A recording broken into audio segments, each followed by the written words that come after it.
have about 2 minutes to go before our next presentation. So I will take just a moment to introduce Kelly Knights. And as the prior speakers mentioned, she was on a panel earlier today, and I got to listen a little bit about it and really excited to learn more. She is coming to us from Helping Hands, which is focused on 3D printing for worldwide distribution of prosthetic arms. So really fascinating organization that she works for, and I'm excited to learn more. So Kelly, I'm going to go ahead and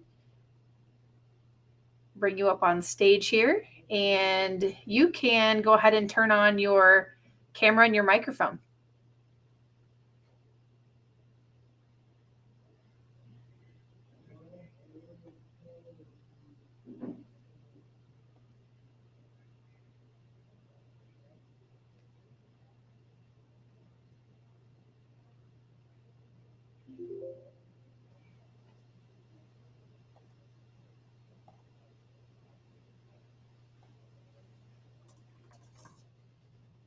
Kelly, let's try this one more time.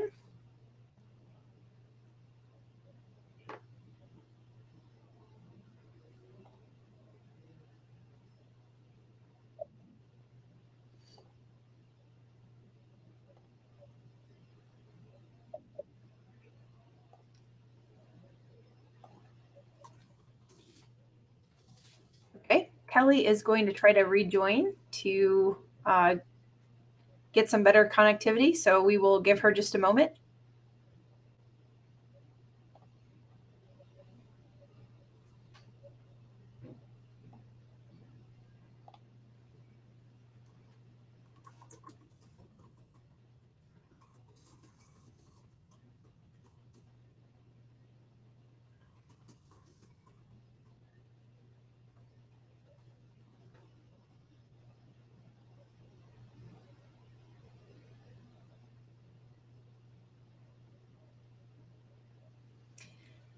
Okay, while we are waiting for our next speaker, Kelly Knights, to join us, I will go ahead and preview a panel that will come after that. I'm really excited that it is going to be an aerospace panel. And we have 3 incredible speakers with technology backgrounds. We have Megan Cooney joining us.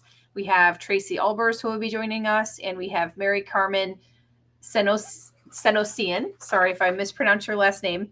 And we will be going through a list of questions about the technologies that they are using to enable aerospace applications, talk about some of the challenges and even unique challenges with aerospace specific applications, and then talk a little bit about how each of them got into this 3D printing additive manufacturing space from their initial careers. So that will be following this next presentation by Kelly. So please stay tuned with us just for another minute, and we will try to get Kelly up on stage here quickly.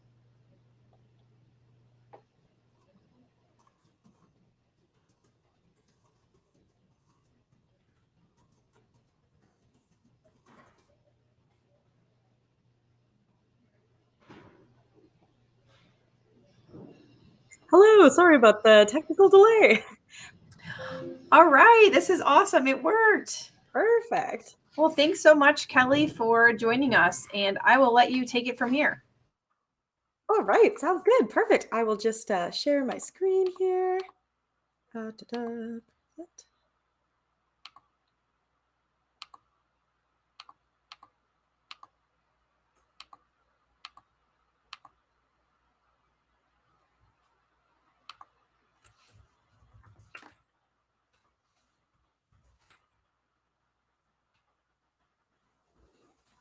Sorry, Melanie. I think I just don't have the option to share my screen at the bottom anymore.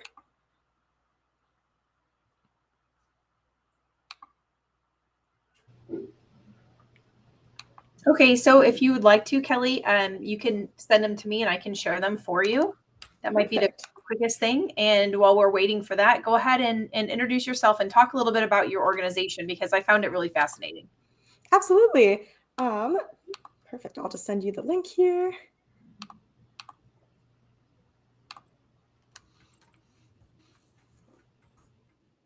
Okay, hello everyone. Thank you so much for coming out to hear my presentation. My name is Kelly Knights, and as mentioned, I'm the Chief Operating Officer for Victoria Ham Project. So Victoria Ham Project is a Canadian charity. We're based out of Victoria, BC, and we partner with prosthetic clinics to provide highly functional, low-cost 3D printed prosthetics to amputees in need all over the world.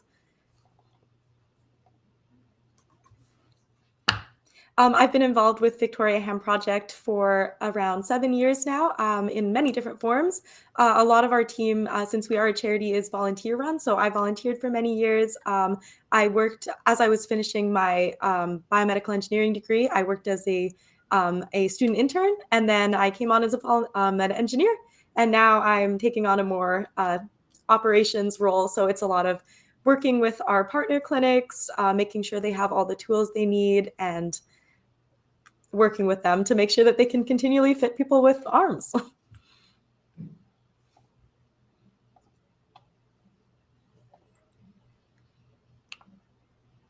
Yeah, that's amazing, the work that you do. So thank you for doing that work.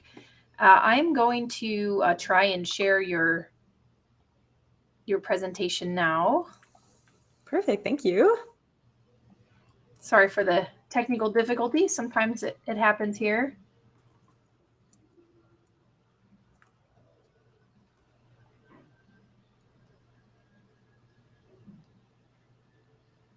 Let's see.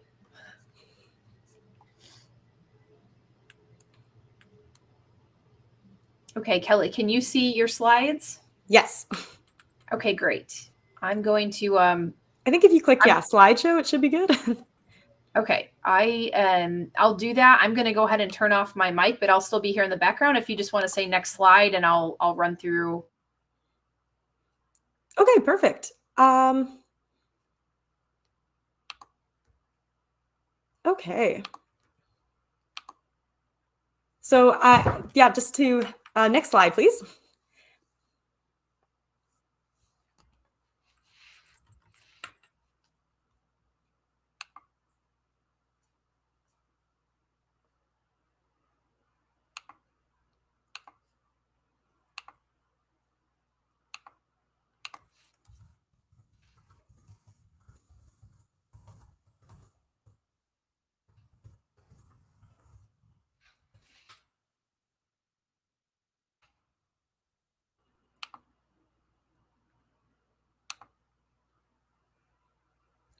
Is everyone able to see Did the it slideshow? advance to the next slide there, or no? I'm only able to see kind of a general view of the not in present mode. I'm not sure if folks in the audience can see the presentation.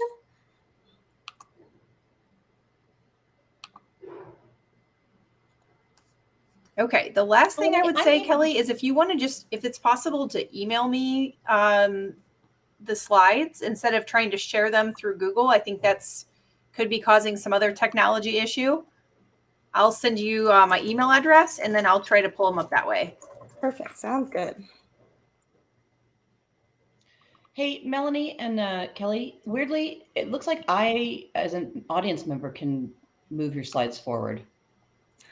Interesting. As like individually. So if you tell me, like, I can go through all of your slides right now, and I'm guessing everyone else can as well. I don't know if someone was put in the chat if they can do that, but I can try to take it off of, maybe it's because I'm sharing it. I'm sharing the actual link from Google. Yeah, so everyone has I think maybe we all just link. progress the slides on our own if worst case scenario. It's kind of a cool feature, to be honest. Very interesting. Yeah, it looks like I can toggle between the slides too in the screen. So I can just tell you which slide I'm on for now, and we can go from there.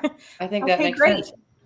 Okay, so everyone in the audience, go ahead and follow along, toggle your own slides. And I guess the good thing about doing this is if you want her, or if you want to see more about any particular slide, you can link her on it. So go ahead, Kelly, and we'll go from there and advance. Okay, perfect. Yeah, a bit unorthodox, but that works. Okay, so everyone on the title page. So you can see the title of the presentation we just called A Helping Hand, Improving the World with 3D Printing. And so I'm just going to talk a little bit about how Victoria Ham Project really is made possible because of 3D printing. So next slide about the speaker. As mentioned, my name is Kelly. I'm the Chief Operating Officer for Victoria Ham Project. I've been involved for many years. My background is biomedical engineering. So next slide, class summary. So I'm going to talk a little bit about the background of the Victoria Ham Project, kind of where we started, how it happened. I'm going to be going over a little bit about what 3D printing and what 3D technology we use. I'm then going to go into details about some of the different prosthetic arms that we offer, and then we'll talk about some of the different patient use cases. So next slide, that's slide number 4. We're going to talk a little bit about the need for prosthetic care. So prosthetic care is often not accessible, especially in developing countries where healthcare systems are under-resourced. In a 2009 publication conducted by the World Health Organization, it was found that there's over 30 million amputees living in low-income countries who are in need of prosthetic devices. And of these, Maurice LeBlanc of Stanford estimates that 3 million are upper limb or arm amputees. So that's 3 million people living without one or more of their arms, living in a lower income country that don't have access to any sort of prosthetic device or accessibility tool. And so the lack of care really stems a lot of the time from how expensive prosthetic limbs are. On average, even a standard body-powered hook can be between $7,000 and $10,000. Myoelectric arms can cost beyond $30,000. And so a lot of these people can't cover these high costs if it's not covered by their insurance. And for people that don't have insurance or in areas where there are no coverage, that's just simply not an option. So we're going to jump to the next slide, our mission. Maybe a little bit soon, but slide number 5. So of course, missing a hand, missing an arm is a major physical disability. It can make it really difficult to find and maintain employment. And daily tasks such as eating, dressing, washing yourself are so much harder to do. And in many of the countries we work in, there's also a lot of stigma and superstition surrounding limb loss. So a lot of the people we talk with, taxis will pass them by on the street. People won't hire them for positions just because they're missing a limb. So having a prosthetic device can really help with confidence. It can help with body image. It can help with, especially folks who have lost their limb in an accident, it can help really find yourself again in this new body that people are living in. So the Victoria Ham Project, or VHP, I'll sometimes say for short, we're a Canadian charity founded in Victoria with a mission to help amputees in need receive an arm that works best for them so that they can restore their confidence, they can feel good, they can complete tasks, and we hope that it can help them gain and maintain meaningful employment. So next slide, slide number 6. There's just a couple photos of some folks using our different Victoria hams. And yeah, so we understand that prosthetic arms are often out of reach. Since we're a charity, we fundraise to fit amputees with the arm that they want at a pay-what-you-can rate, sometimes free of charge, depending on their financial situation. Our team is mostly engineers, so we have a line of different prosthetic arms, all with different features, so that amputees can select a device that works best for them and their unique needs. So you can see we have our functional arms seen on either side, and a cosmetic arm, which is the photo in the center there. We try to work with each patient to make sure that we can choose something that'll make them happy and so that they can do the things that they are looking for in an assistive device. So slide number 7 now, a brief history of Victoria Ham Project. So our founder, Dr. Nick Dechev, did his master's degree at the University of Toronto, working on designing a prosthetic hand that had adaptive grasp. This was back in the late 1990s. So a lot of the prosthetic arm options available at this time they had a very kind of mechanical pinch. A lot of them were kind of crab-like to describe. So it was really similar to a standard hook, but it was 4 fingers, but they still kind of pinched like this. So our founder, Dr. Dechev, really looked to make a hand that could adapt around different objects, conform. A lot of that is for the physical appearance, to look a little bit more like a natural hand, but a lot of it also is to help pick up kind of oddly shaped objects. You can have a lot different grasps when you have a movable thumb and an adaptive grasp instead of just a standard one size fits all pinch. So this hand was created, it was tested, it looked really good, but it was created with manufacturing traditional milling techniques, and it was really, really expensive. It was thousands of dollars. So this hand sat on the shelf for many, many years, and it was kind of forgotten. So if you look at slide 7, you can see kind of in the middle, there's a white hand with the silver fingers. So that was the original prototype made back in the 90s. So fast forward a bit, desktop printing is becoming more available. And in 2014, a student at the University of Victoria approached Dr. Dechev and asked if it would be possible to do a research project to see if this hand could be recreated using 3D printing. So an original prototype was made, and it was much more durable than expected. People were really impressed that it was actually able to move, it was actually able to function, but with this new 3D printed plastic. So Grand Challenges Canada gave the university a grant to test out this new 3D printed hand with a group called Range of Motion Project, who work with amputees in Guatemala and Ecuador to provide them donated prosthetic devices. So a team got together. It was around 10, 20 amputees got to wear the arm for a couple of weeks, try it out, and the research team was hoping to receive feedback. And so at the end of the 2 weeks, they did receive feedback, and amputees definitely, the research participants had a lot to say that they liked. They had a lot that they would rather see differently. But what was really unexpected is that nearly all of the research trial participants asked to keep the prosthetic hand once the trial had finished. A lot of them either did not have any kind of prosthetic arm, or they had a traditional hook and they said it scared their grandkids, or they wanted something that looked a little more natural. So that really sparked the idea, seeing that need and seeing that space where people are not receiving the device that best fits their needs for a nonprofit. So in July 2015, Victoria Hand Project was officially launched as a nonprofit separate from the university. We worked with Range of Motion Project in Guatemala and Ecuador, and we began bringing printers there, training the staff at these clinics, and showing them how to make these hands themselves so that they could be semi-autonomous and able to make the hands on their own. And so from there, we've received funding from individual donors. We've received funding from Google. We've recently received funding from TD Bank Group, but all of this has helped us expand our operations. We now have partner clinics in 10 different countries around the world. All of these partner clinics are able to fit people with hands on demand when patients approach them. And we recently received registered charity status in both Canada and the United States. So that's really exciting. It means we can give tax receipts, and it's a big boost for credibility and donor retention, and hopefully getting many more people the hands that they need. So moving on to slideshow number 8, I'll talk a little bit about the different types of hands that we're able to offer. So all of our partner clinics are equipped with Ultimaker 3D printers. They're equipped with all of our manuals and instruction guides. They're equipped with a 3D scanner. So all of our 10 partner clinics have the ability to make any of these 4 hands that you can see on slide number 8. So the one on the far left is the voluntary open hand.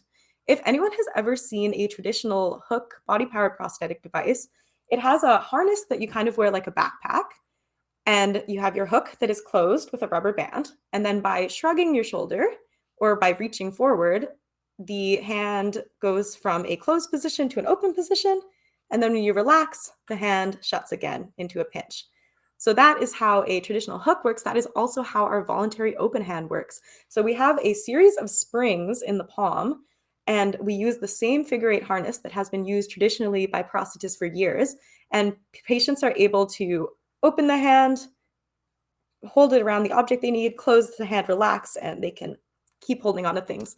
This hand is a really good option for folks who have used traditional body-powered devices before. We can adjust the strength by adding more or less springs in our hand mechanism, and it's a really, really helpful tool, especially for those with limited mobility. Our hand next in, the second from the left, is our voluntary close hand. This is our most popular hand, and it's the hand that we have fit on most of the people around the world. This hand also uses a body-powered harnessing system, but instead of opening when the user shrugs their shoulders, it closes into a pinch. So this hand is very nice because The strength is really dependent on how much you're moving your shoulders. It's really natural. It's really intuitive to learn how to use. And we've also made sure to include a lot of different engineering features that make it more easy to use. We have a backlock mechanism that can either be put in the palm or on the tricep cuff, where users can press a button, they can close their hand, and it'll relax and it'll stay shut until they press the button again and it'll pop back open. We have a movable thumb on all of our body-powered devices, which means users can pinch with many different pinches. They can move their thumb off to the side and carry a bag or something like that. That was really expressed that people wanted that. They said a lot of the prosthetics they'd used before did not have a movable thumb, and they really, really appreciate that feature. Our body-powered devices also have a 360-degree rotatable wrist. So there is a latch you can open. You can reposition the hand in any position you want, lock it closed, and then continue to use it as desired. So those are our two open hand and our closed hand. The next one is the small hand, or formerly known as the child's hand. It works very similarly to the voluntary open hand, but it's made for children or smaller users. And finally, on the right, we have our LimForge arm. LimForge was another nonprofit started in the United States that we have now adopted their technologies, but it's excellent to be able to offer this arm because while it is not, it doesn't actuate, it's not a functional device, it can be made very, very, very cosmetic. So this hand, 3D printed, is based off the patient's unaffected limb. We can take measurements. It's based off a scan, and we can scale this arm to match perfectly their other arm. It'll look really, really nice, and it's extremely lightweight. So for some patients, we'll even offer them two different arms. They can have a LimForge arm for going out on the town and blending in if that's what they desire, or they can have their Victoria hand for work, for school, for actually carrying out errands. So having that kind of choice for everybody that we offer is really, really important to us. So slide number 9, it talks a little bit about the features of the hand, which I think I may have gone over already, but just to quickly mention, we also have silicone fingertips on the ends of our fingers. So to make these, we actually will 3D print a mold. We'll fill it with silicone, just caulking silicone like you would use to seal a bathtub. And then we're able to dip in the 3D printed parts, let it set, and pull them out of the mold. So that is really helpful for just having that little extra grippiness. It can also feel very soft. The thumb as well is molded in the silicone. And we do paint our devices. So while we print all of our 3D printed hands in black PLA, because we found it's consistent, it's strong, we can paint over all of the devices to perfectly match each user's skin tone. So this, of course, is really important when it comes to body image. A lot of people don't want to draw attention to themselves, but it also leaves us a lot of creativity possibilities. Some recipients have recently expressed that they wanted to do murals on their socket. And of course, that's something that we can accommodate if there's artists that are interested in that, because the PLA takes so well to the paint. So it really is a way to kind of have each prosthetic even extra customized to each user. So we're gonna skip forward to slide number 10. That is 3D technology that we're using. So to make the prosthetic arms, we utilize a couple different levels of 3D technology. So we use 3D scanning, we use 3D modeling, we use 3D printing, and we also very recently have incorporated laser cutting, subtractive manufacturing into the process as well. So we're gonna skip to slide number 11. And we're going to talk a little bit about 3D scanning and the photogrammetry process that we use. So each prosthetic limb, while our hands are kind of set, we have an adult hand, we have the child's hand, each limb socket is made completely custom to each patient. So how this works is the prosthetist will use plaster to take an impression of the limb.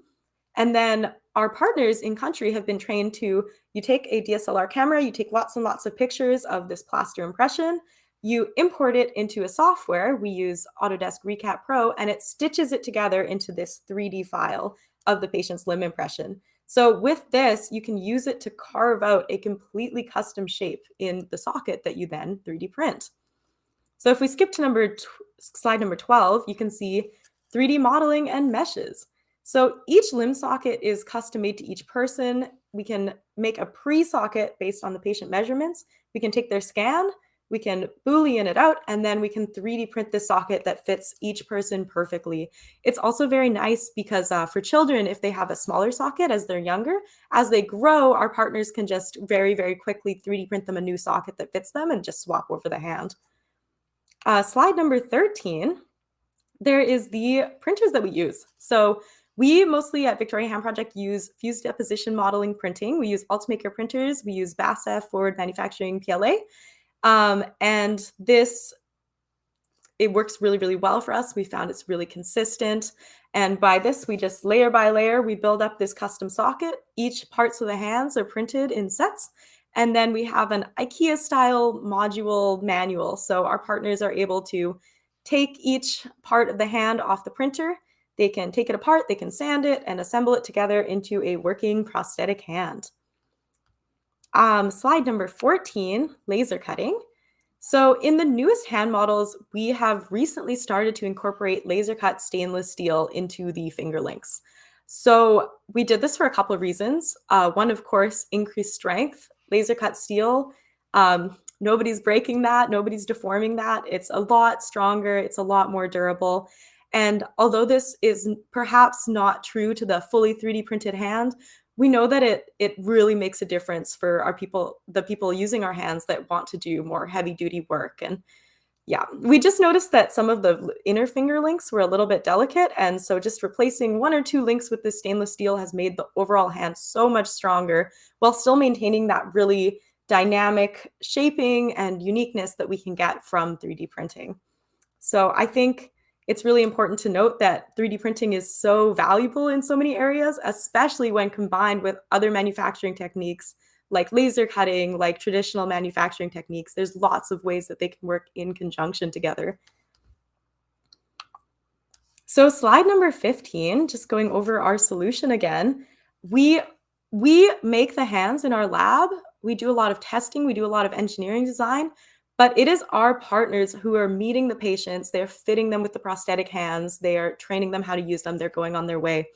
So each country we work in, we will talk with an existing prosthetics clinic, and we will support them by providing them 3D printers. We'll support them through training. We'll show them how to use the 3D printers, how to use the 3D scanning, how to make the hands. And then this really lays the groundwork for sustainable ongoing care. All of our partners are able to do the full process end to end. And so they can help people semi-autonomously while we in the background just make sure that they have the support, the materials and the tools that they need to like make sure that everybody can get prosthetic hands. Slide number 16, you can see that in some communities we have a clinical care group and a 3D print group. And so it's nice because if prosthetic professionals, clinicians are oftentimes very busy, they often have a lot on their plate. So this way, somebody can be trained to do the technology side of things. They can take the socket that the clinician has created, they can print it, they can build the hand, they can give that back to the clinician, and the clinician can very easily adjust the harnessing to the patient and they can be on their way. To print an entire hand, it takes about 24 hours. Each of our partner clinics usually have 2 printers. So about 24 hours to print the parts. After somebody has been trained, they can assemble the hand in approximately 1 to 2 hours. So best case scenario, a hand is made ahead of time. A patient can come in for measurements. A custom limb socket can be printed overnight. And then the next day, somebody could go on their way with their own prosthetic hand. So slide number 17, the impact. Of course, this couldn't be made possible without 3D printing. With 3D printing, we can make sure our partners all over the world have a way to print these new parts that we create. They can have everything they need on demand. And what comes from that is these people receiving their own prosthetic arms. So we just have a few patient pictures of people with their different arms from around the world. There's Haiti, there's Egypt, there's Nepal, and it means so much to be able to supply these people with something that is both, it's durable, it's helpful, and it's also free of charge to them. So they don't need to worry about going bankrupt to get an assistive device. It's a nice solution. Slide number 18, I just have a quick video about doing a patient profile of somebody using the Victoria hand, but I think I'm running a little bit low on time, so I please encourage you to look up the Victoria Hand Project YouTube channel after and watch that on your own time. But we just have a couple different patient profiles, how people are using these hands in their day-to-day life.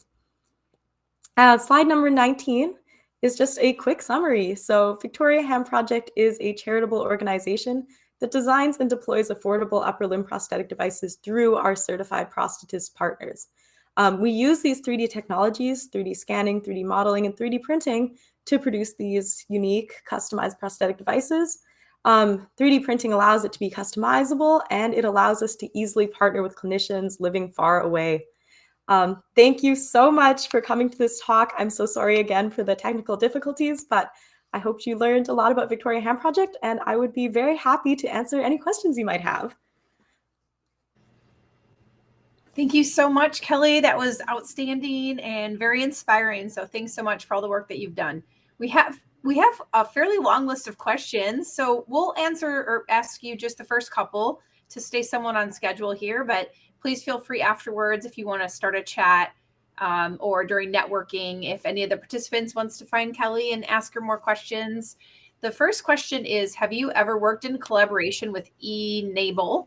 They're another nonprofit that makes similar 3D printed mechanically powered prosthetic hands, and wondering if you were different. Absolutely, yeah, happy to answer that. So we've definitely spoken with Enable a lot, and we know they exist in the same sphere as us. It's great work that they're doing as well. The main difference between our two organizations is Enable is an open source network. So they really connect many different 3D printing enthusiasts all over the world to make prosthetic hands on their own for people in their own communities. And that's really wonderful. It's such a good way to engage different 3D printing community members. Our organization does only offer our hands through certified prosthetists. We do this just to ensure our sockets work a little bit differently than the Enable ones. They do use a full suspension harnessing system, whereas the Enable hands require the use of a fully functioning wrist. This means that our hands can be used by people with different levels of transradial amputations. We can also help people with transhumeral amputations. And it just is just to ensure a really high level of quality control and a really high level of patient care. Awesome. Okay, we'll do one more question, and that is there anything industry or even the attendees can do to help your organization? Talk about us, please. That would be really helpful. We are a charity, so we couldn't do what we do without all of our network of volunteers and our network of donors. So the more people that know about us, the better. I feel like it's all of our partner organizations and a lot of the things that have happened to us have just been through people who are excited about what we're doing and want to get involved. So yeah, please contact us if you have anything in mind, and we're always happy to hear it.